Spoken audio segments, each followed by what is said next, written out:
who is the owner of Home Team Inspections. And I wanted to speak with Ken because I've worked with him a couple of times over the past few years about what you can expect when it comes to a home inspection, and just to get you to understand a little bit more about, kind of what is the background behind home inspections, who's responsible for doing them, what kind of information are they looking for, what kind of background does your home inspector have. So Ken, welcome. Good morning. How are you, Nicole? I'm good, thank you. Staying safe, which is actually a good intro. Ken, you're still going out at the moment doing home inspections. How are you managing to comply with COVID-19 guidelines? Well, the home inspecting industry, there's two major platforms we use. One is called InterNACHI, and they offered a InterNACHI certificate on COVID-19 protocols. So we took that course, which is a 5-credit CE course, and now we are certified in COVID-19 inspecting, which means that most of the time now we're not having the clients come to the house at the beginning of the inspection.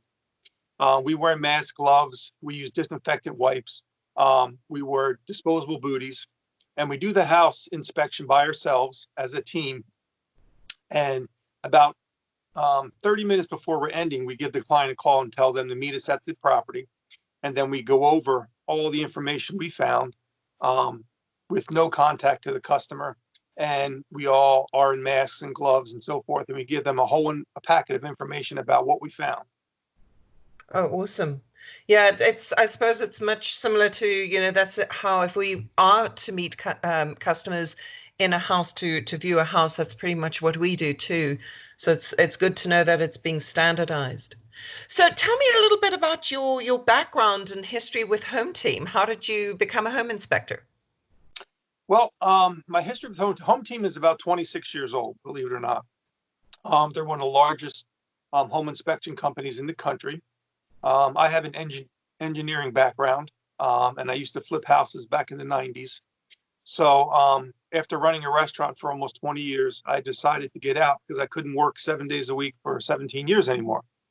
So what happens is when you choose to be a home inspector, you have to take the state course, which is usually 3 to 4 month course at a community college or an accredited organization. And once you pass the state level course, you have to study for the national test, which is a national standard for the whole United States on home inspecting. And that test is pretty difficult because we have to know a lot of information, but not that much information that we're technical about it. We just have to know a little bit to find out what problems are in the house. So it's a 4-hour test, which gives us a national certification. And then we go on mock inspections. Home Team provided many mock inspections and a lot of critical learning criteria to do this. And then probably took about a year, and then we're ready to go. Wow. And Home Team uses really the top of the line software. So we're actually kind of writing the report as we're walking through the house, which saves us a lot of time. So now when you come up to a house, talk me through what happens. Are you looking at the outside? And what do you look at from the outside? And then as you walk into the house, what are you looking for? Well, when we walk up to the house, we're looking at any loose siding on the outside. We're going to describe what kind of siding it is, what type of house it is. We're going to inspect the roof, to see how old the roof is, for one, if there's have been any repairs. And we're going to determine if the roof is okay to get through the past, the next 5, 7, 10 years or so. We're going to look at all the gutters, and we're going to look at the grading of the property, which is a big factor because grading of the property is so important. People don't realize that water is a #1 deterrent in a home. It causes so many problems. And if your property is not graded correctly, the water does not run off properly, and it runs towards the house and gets into the foundation and can cause basement leaks. So after we do that, we check out the HVAC equipment on the outside if there is any. And we kind of circle the house 2 or 3 times, trying to find different aspects of the foundation, if there's any cracks, if we see any water penetrating through the foundation.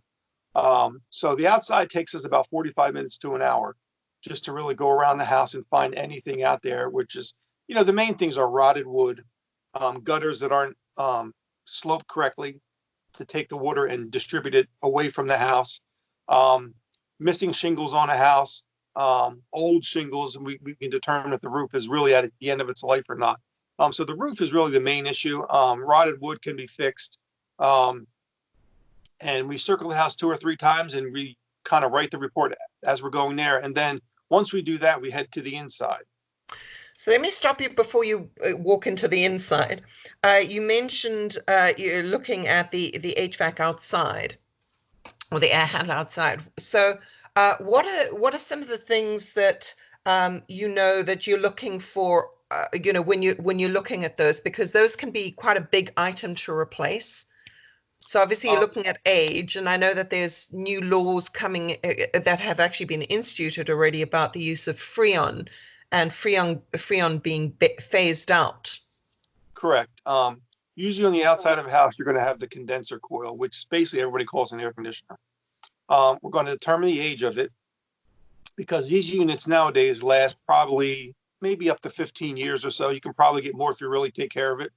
And then we determine if there is R22, which is the refrigerant you had spoken about, which is the older refrigerant compared to R410A, which is the newer one that's going to be around for a while. Now, if your system has R22, we're going to let you know that it does have it. And if there is going to be a problem with your coil, that's what holds the refrigerant, say it's leaking or it's cracked, they're not going to be able to work on it in the state of Maryland. They're going to recommend replacement. Okay. So those are really important items to know, because if you're into the house for a year or two and all of a sudden your coils are leaking refrigerant and you have R22, guess what? You have a large bill coming up because they're not going to work on it. They're going to recommend replacement because they could be fined in the state of Maryland right now for working on it. Super. That's good to know. Thank you. So now you're going into the house, and what are you looking for as you go into a house? Well, we go into the house and there's some major things we look for in the house. We'll go into the basement first. We're going to check the foundation if it's visible, because a home inspection is a non-invasive inspection. We can't really tear down walls or look behind walls. So we're going to look at the foundation, see if there's any cracks or any water intrusion anywhere. Then we're going to look at the HVAC system inside, which is the air handler, and usually a furnace, or if you have a heat pump, it's going to be the air handler. Mm-hmm. We'll check the same items down there. We'll make sure everything's running correctly. Now your evaporator coil works with your condenser coil on the outside, and we're going to make sure that that matches up too, because usually if you have R22 on the outside of the house, you're going to have it on the inside of the house. And sometimes we've seen mixed matches where it really doesn't work correctly because there's R410A inside and R22 on the outside. So we check that all out, and we go to your water heater, determine the age of the water heater, if there's any corrosion or if anything is not installed correctly, or if it's missing its safety devices, because a water heater can be very dangerous if the safety devices aren't actually on the unit, such as the temperature relief valves. We've got to make sure those are intact, the expansion tanks, and so forth. Now, if we do find any corrosion at the bottom of the water heater, that's a bad sign. So we kind of recommend that this be taken care of more sooner than later, because once your water heater goes, it just floods the whole entire basement. So on the water heater, that's another thing we typically look at when, we're going through a house as agents. And, we tend to kind of be a little more skeptical once it reaches 8 to 10 years. But sometimes they can last for much longer, can't they? Yes, I have a water heater. Mine is 20 years old. And one of my other inspectors, his is 32 years old. Mm-hmm. So it's kind of a guessing game. We're just going to let you know that, hey, it's beyond its, usual lifespan. And we kind of say they're between 8 to 15 years they should last. So if they're 20 years old, we're just going to let you know if it's working fine. Hey, it's great. Right. No issues, unless there's corrosion at the bottom, which means you could have a leak soon or something's not working correctly. So okay. After we do the water heater, we look at the electrical system. Now, we find your electrical panel and we take the cover off and we just look how it's wired. If it's wired correctly, if there's any burnt wires, if there's anything called double tapping, which is 2 wires under the same breaker, which is not allowed. And then we kind of look at the neutrals and grounds in the panel box. And if they gang the neutrals under the same lug, which is a very common problem in houses, we recommend them to separate the neutrals under their own lug, because the industry standard is to have those lugs under a separate bus bar, under the same lug. So you can't have two under the same lug or three. I've seen four under the same lug, and that could cause loosening of the wires and cause a spark. So Okay. those are the main things we look for in a panel. Now, when you do that, now some of that you may come across, buildings that were built at different time frames. Were there different building codes that would have allowed for some of that? Yes. The older the house, the codes are going to be different. So if the home was in code at that time the house was built, then you're good to go.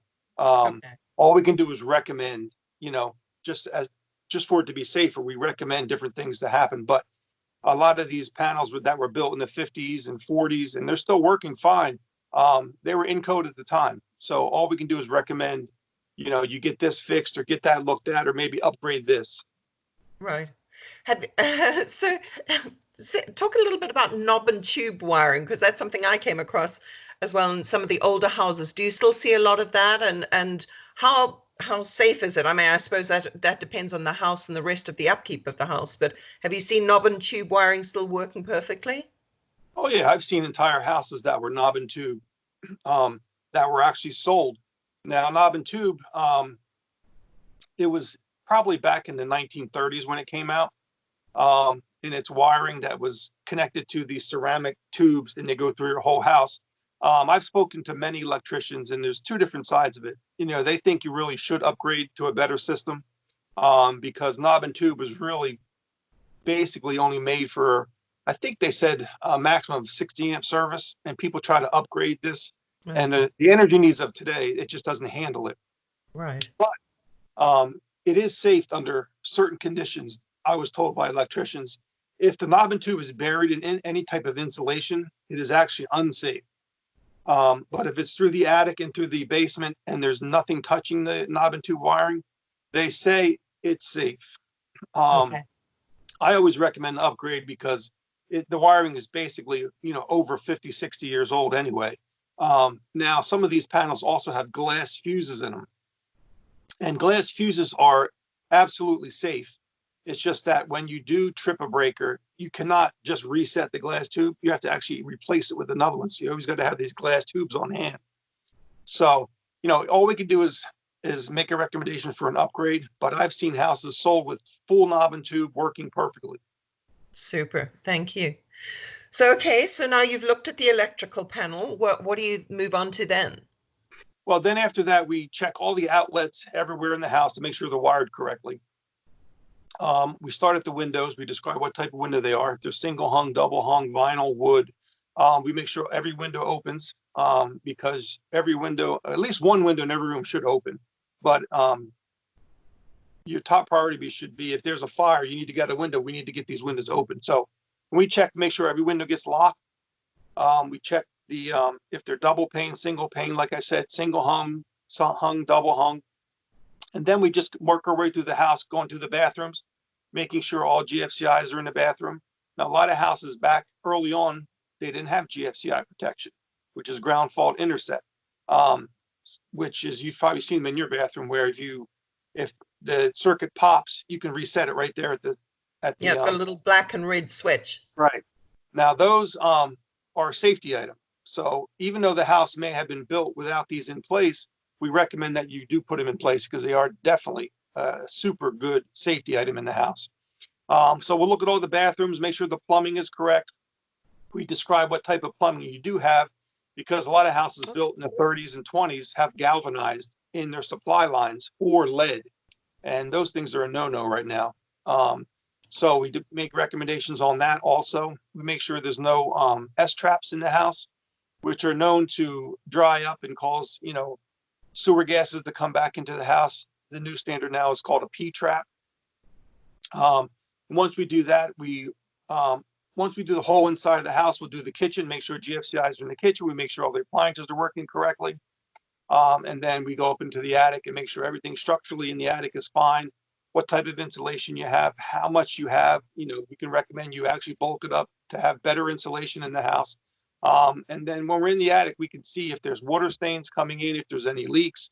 we see a lot more on the inside of the house in the attic than we do on the outside of the house. One other thing that I had read about recently was if there is solar paneling on the roof, sometimes this can affect the structure of the roof because the weight of the panels is such that it can break some of the trusses. Is Um, that something that you've seen at all? well, I've never seen the solar panels break any trusses, but what I have seen is solar companies putting these gigantic roof systems on a roof that is actually at the end of its life, which I don't understand. I think Right. some of these companies are just trying to make money, but you should never put these panels on a roof that's actually it's aged, because to remove these panels, it's a big expense, and then you have to replace the roof, then put the panels back. I have seen screws holding the panels going through the roof and causing leaks. I have seen that. But it's something where you should actually put the panels on when you still have 10, 15 years of life left on your roof, not at the very end of its life. Okay, awesome. So once you've hit the top of the house and you're in the roof, is that the end of the inspection? That's the end of the inspection. What we do is we take our findings and go over it with the buyer, and kind of walk them through if they want to see what we saw, except we're not allowed to bring them up in the attic. So I have pictures to show them. We kind of let them know what our findings are. And we always give our reports the same day. So they get the report the same day. And then if they have any questions about it, I ask them to call me and we'll go over it again. So. Super. So just to clarify for people, if you are buying a house, you are typically the person who is engaging the home inspector. However, that said, there are many opportunities where if you're planning on putting your house on the market, I highly recommend that you actually do a pre-inspection, in which case you as the seller are bringing in somebody like Ken to do a pre-inspection of the house so you know what do you need to fix or what can you anticipate once your house goes under contract and the buyer brings their own home inspector. And in many cases, I think that saves you money because you don't want to end up negotiating things once a contract is in place because, of course, each party is going to be trying to get as much as they can back from the other. So, it isn't always standard. I definitely recommend pre-inspections. It's a little bit different than a regular inspection. We don't do the outlets and so forth, but we do look at the major items, the things that are going to cost a lot of money. And, when you find these major items that there's things wrong with them or there's safety hazards, it's so much easier to take care of ahead of time than be under a 10-day crunch or a 7-day crunch to get it done at the very end. So we always recommend a pre-inspection. Awesome. And Ken, are there any things that you would recommend homeowners do in advance of of an inspection, whether not necessarily a pre-inspection, but if you're coming to do a home inspection, are there any things that really help that the homeowner can do in advance? Yeah, there's a couple of things that I think the homeowner should do. One is provide access to the electrical panel. I've been in basements where I was 15 feet away from the panel because there was so much stuff piled up I couldn't get to it. They should, make a path for me at least. Same thing with the attic. If you have a closet, it's in the attic scuttle is in the closet, and there's clothes and boxes, and we can't get to it. We're really not allowed to move these items because it just causes problems. So give us access to the attic, give us access to the electrical panel, and if you can, move furniture away from the windows so we can get to every window and test every window. Okay, awesome. And are there any particular things that, kind of in your years as a home inspector that you found are very common that come up over and over again that people can, kind of look out for or try to manage in advance? Yeah, there's a few things that are pretty much common in every inspection. The first thing is rotted wood. A lot of houses built in the 70s and 80s had wood on the outside. Nowadays, they're doing a lot of vinyl, so things don't rot. So just make sure you check your wood on the outside of the house. Make sure it's covered. Make sure it's not exposed to the elements. Make sure it's painted. Make sure it's not rotted. And the biggest thing is make sure your drainage system for the home is diverting the water away from the house. That is the biggest item in a home inspection is water is just very destructive. So make sure these gutters and downspouts and grading push the water away from the house. And that's a very big item. On the inside, just make sure that you do have the safety items that are needed. Handrails, make sure they're on all your stairways, make sure they're not loose. And one of the big things in Maryland right now is the new smoke detector law from 2018. All the smoke detectors have to be upgraded to the To new the law. tamper-proof. Correct. And so that's an item we see all the time. When they start turning yellow, now I read somewhere that they turn yellow because that's the way the plastic is made. Over a certain amount of time, they start to turn yellow, and they let you know, hey, we're getting old. It's time to replace this. So, and the last thing is GFCIs. Make sure your kitchen and bathrooms are GFCI protected because it's really a huge safety item. Okay, awesome. Ken, one last thing is, when you create this list that you're then providing to the buyer, for instance, um, is everything on there an absolute priority? Because I know from our side as the realtors, some of the smaller stuff we really don't want to be sweating. We want to be looking at anything that's mechanical, electrical, and plumbing related, or structurally related as well, that are major things that need to be done. Obviously, the rest is good to know and good to work on. Um, but from our perspective as agents, it's very difficult because sometimes, you get a client who looks at, a list of perhaps 50 things and they're like, oh yeah, I want all 50 things. How does that work with you? Yeah, what we do is now in the beginning I was gung ho about finding everything wrong with the house, and that's just you evolve as a home inspector and kind of find really the important things that are really necessary. So we'll have a summary page on our report with the major things we think that are going to cost the most money, and we kind of try to value it at like $1,000 or more. All the little things such as caulking or lintel painting or um, small little defects, or gutter extension, that's homeowner responsibility. So when you become a homeowner, those are the things you should be able to take care of. Now, if you have a problem with the HVAC system, we'd like to see that get fixed because that can be a very expensive item. But the smaller things, um, you know, as a homeowner, you have definitely a responsibility to you and your home. So these things you should be doing yourself, caulking around windows, putting your gutter extensions on and all that stuff. But the major things that are going to cost $1,000 or more, we kind of like really want to put those on a higher level. And the safety items really should be taken care of also. Super. Oh, and there's one other thing I was thinking of, which is permitting. I'm sure you've also been into homes where it's fairly obvious that perhaps there hasn't been a permit pulled. What do you do in those situations? Well, our stance on that is, we're not code or permit enforcers.